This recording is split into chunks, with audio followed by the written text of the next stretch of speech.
അല്ല ചേട്ടാ, ശരിക്കും എല്ലാം നിർത്തി. പിന്നെ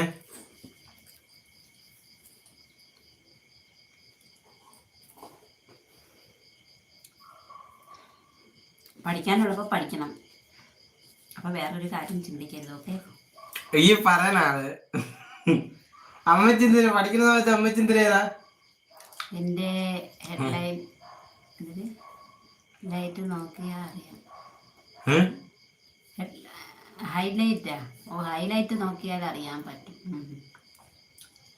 എനിക്കതൊന്നും അറിഞ്ഞു. അമ്മച്ചി ഈ പഠിക്കുന്ന സമയത്ത് അമ്മച്ചി അച്ഛനും എന്തായിരുന്നു? ഞാൻ എന്താണ് കൊച്ചുങ്ങളെ വഴക്ക് പറയണേ? കൊച്ചുങ്ങളെ വഴക്ക് പറയണം. പിന്നെ അമ്മക്ക് പറ്റിയ അബദ്ധം അവർക്ക് പറ്റരുത്. അതൊന്നും കുഴപ്പമില്ല. ഈ മുതുകി ഭ്രാന്തടി